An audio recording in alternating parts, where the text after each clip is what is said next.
Hey guys, what's up? In today's video, I thought it'd be a good idea to do a reptile room tour for August 2018. This would be my first reptile room tour, so hope you guys enjoy. I thought it would be a good idea to familiarize you guys with how everything works around here. So how this will work is I will show you the animal first, and then I'll go over their enclosure and what's in it. So hope you guys enjoy. Alright guys, the first animal I'm going to show you is very common in the pet hobby. Might as well start off with something that all you guys probably know. It is a bearded dragon, and she is about 10 years old now. I had her since I was 5, so that's why her name is so generic, which is Beardy. She's only a standard morph, I think. I don't see any coloration patterns that say different, but if you guys want to correct me, there's her patterns. Going off exploring now, but as you can see, her tail got nipped a bit when she was a little baby, and that is because I got her from PetSmart, and I was too young to know that that's not a really smart decision, knowing that these guys are being taken care of horribly over there, and they're put in small enclosures with like 10 of them. So I'm lucky it was just her tail that got nipped off and nothing else. But yeah, she's pretty fat. I took her off mealworms and waxworms to try to combat that, but not really helping, but it's fine. She's doing pretty good, staying healthy for 10 years old. Getting pretty old there, but we'll move on to her enclosure now. Alright guys, this is Beardy's enclosure. I have the light off for the time being because it makes her tank look green from the UVB, I think it is.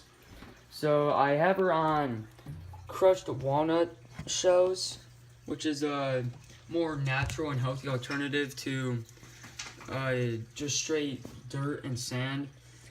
It's easier for her to digest knowing that it's from a natural substance, walnuts. And here's her hide. She sometimes goes in there, but normally sleeps on the sand. It seems pretty comfy for her. I have her log right here for her basking spot and her greens. She goes running around. But yeah, this is a 150 watt bulb with UVB and heat in one. And I think that'll cover it. Alright, the next reptile I have is my frill dragon, and he's going through a bit of shed right now, so don't mind that, but he has had a lot of problems with him in the past. His main one, which I wasn't the owner at this time, but the person who owned him before my aunt, because my aunt gave him to me, so the person before my aunt didn't take very good care of him, and he broke his leg, and she never took him to the correct medical care. As you can see right here, the bone is popping out. It's fully healed over now, but it healed the wrong way, so that's unfortunate.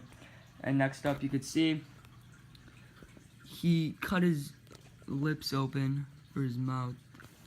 It looks like he has lips now, but he cut his mouth open on the mesh when he was just scraping his face along it, trying to get out. So I did let him out, but that's unfortunate, and it's not bleeding right now. It might look like it, but it scabbed over for a while, and I don't know if it'll fully heal or not. We'll have to see with time.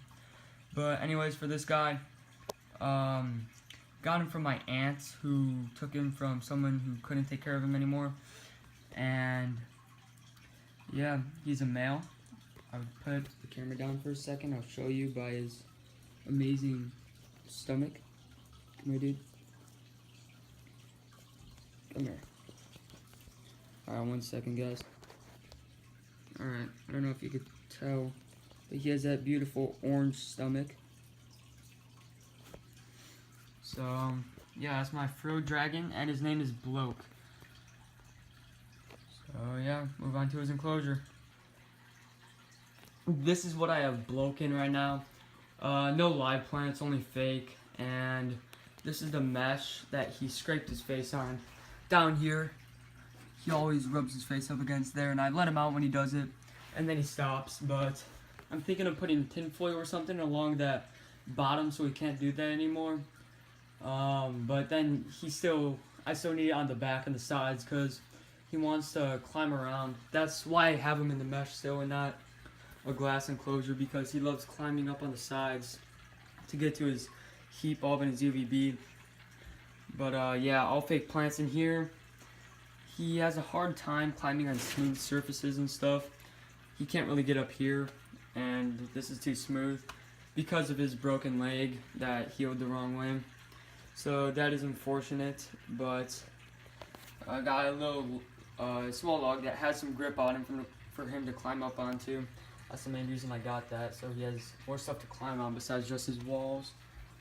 And I keep him on paper towel because I was thinking about giving him a bioactive vivarium with dirt and real plants and stuff, but I have nothing to reach up all the way to the top, and it's hard to keep the humidity in here. I try to combat this with spraying it down, and I have some sphagnum moss in here that I try to wet every day, and I spray the paper towels down too, but it dries up right away always. So humidity is hard to keep up in here, so I do have to give him baths to help him shed easier, and he is going through shed right now.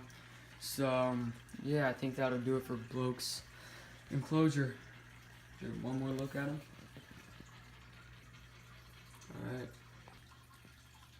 Alright guys, next up is my ball python. Her name is Buttercup, and she is a butter morph. You can tell by her pretty yellow coloration, but the camera's not really doing it justice. Her yellow is way deeper. In real life, you can kind of see it right there, but she is very yellow, and she's very nice as well. She's only bit me once, and that was when I just got done holding a mouse and was moving something around in her enclosure. So she saw the heat of my hand and smelled mouse and struck at it, but that was the only time she missed, and that was completely my fault. She's about 4 feet, and I've had her for 2 years, but she is 4 years. So yeah, very friendly. And I do feed her live mice because she will not take a frozen thawed mouse. I've tried, and she just refuses. It has to be moving. Even like when a mouse is sitting still for a little while, she like will look at it and then just go back to whatever she was doing because she thinks it's dead. She doesn't want to eat it. So the mouse has to be moving, and she has an amazing feeding response up until 3 weeks ago. She stopped eating for a little bit because she was in shed, which is understandable, but she's never done that before. So just gave her a mouse yesterday. So yeah, this is my butterball python Buttercup. Very friendly.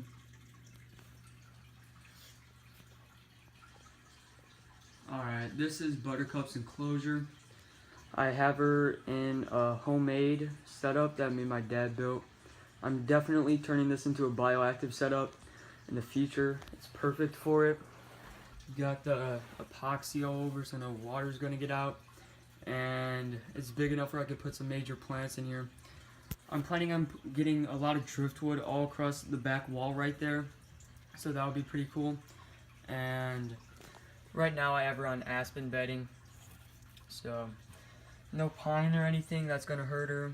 And got her big water dish over there, and her snake hide, which I need to upgrade to a bigger one because she is going to grow out of that very quick. But yeah, just got some driftwood in there for her to have an easier shed to scrape off all the old skin, and some fake plants.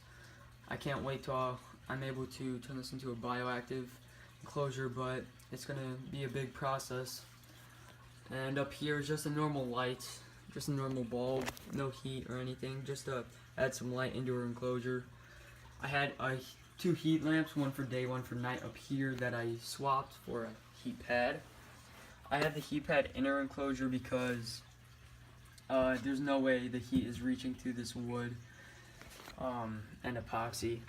But I tested it out. It gets kind of hot, but not hot enough to burn your skin. So I do have to keep the bedding on top of it, which she doesn't push off.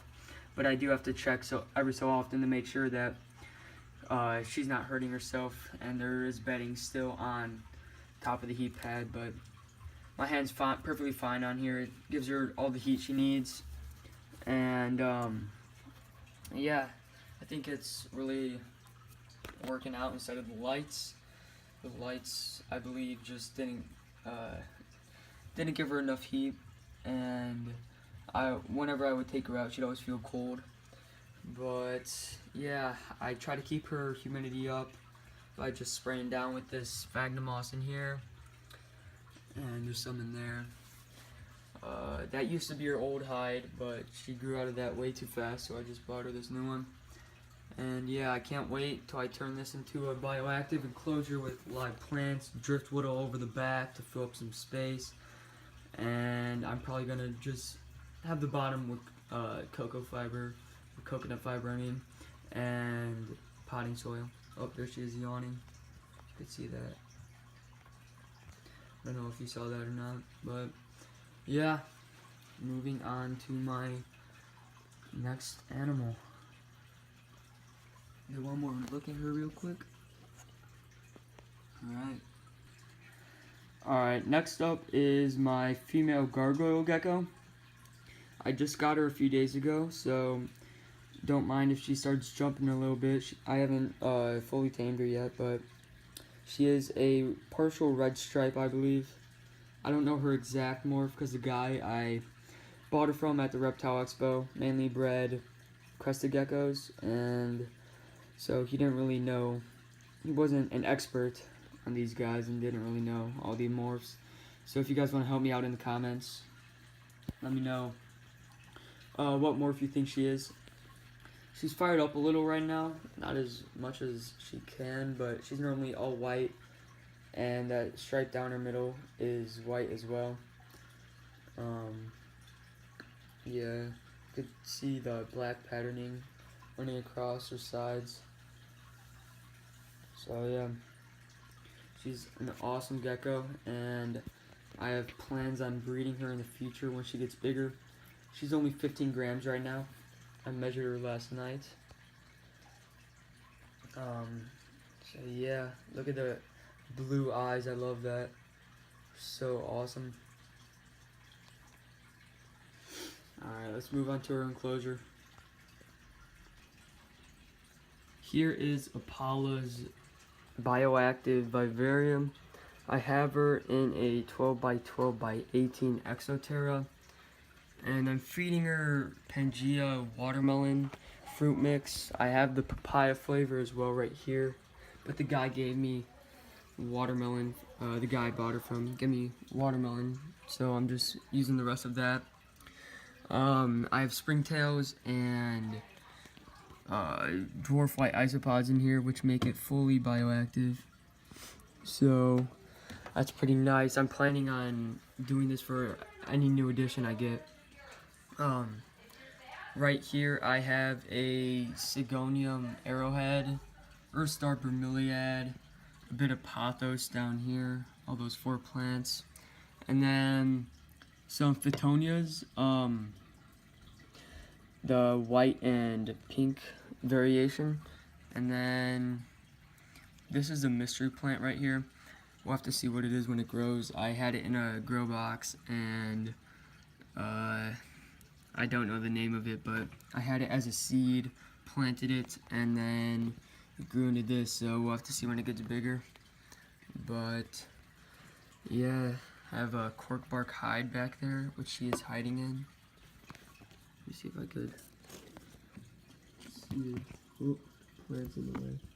I don't know if you can see her back there. Probably not. Might be able to see her this way better.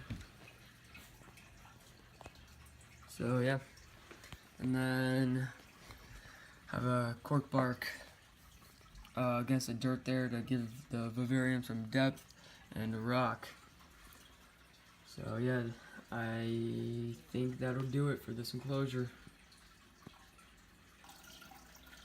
Alright guys, so the last few animals in my room are these native fish here from my area in this tank.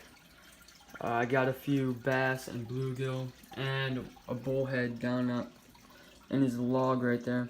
I don't know if you could see him, but we have, ooh, if I could get this camera to focus, there we go.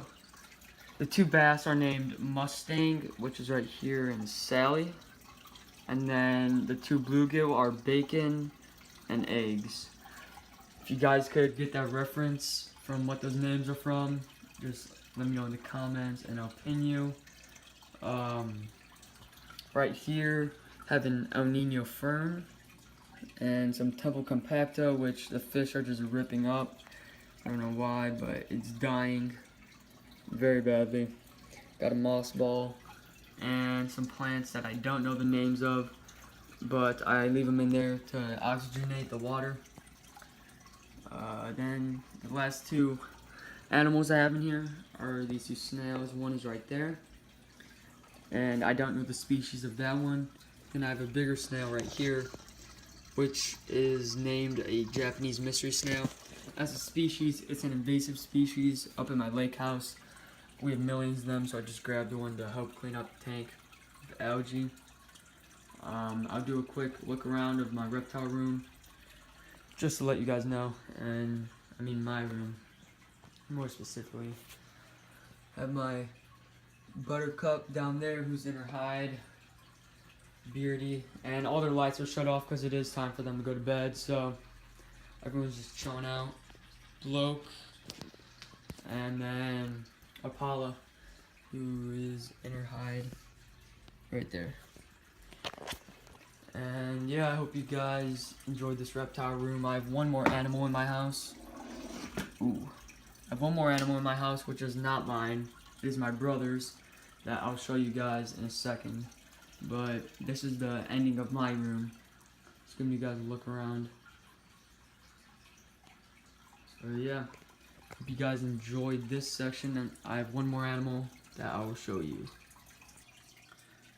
Alright guys, the last animal in my house is not owned by me. It is owned by my brother, and I came into his room to see him. It is an axolotl, and his name is Rocco. We don't know if it's a male or female. I'm just calling him a he to make it easier, but all fake plants in here, nothing real, and a pretty basic setup. He picked him up the same day that I picked up Apollo, and I helped him set up this tank and everything. He's owned a chameleon before, but he took shitty care of it and it passed away, which is unfortunate. So I'm making sure that he takes care of this guy now. And he was pretty young when he had a chameleon, so I understand that he wasn't as responsible as he should have been. But no live plants and horrible lights. He needs to replace this whole top. One light works and it's a horrible light. So yeah, I think that'll conclude this video. I'm gonna go to my room to do the outro. Thank you guys for watching this video. If you have any concerns or questions, just let me know in the comments and I'll be happy to answer. I could always use some helpful criticism as well. I'm not that type of person that just deletes your comment or ignores it because I don't like it. I like to be criticized and to improve always, so let me know what you guys think. And I would like you guys to let me know some video suggestions as well, so I could up or post as much as I can. And yeah, hope you guys enjoyed, and see you in the next video.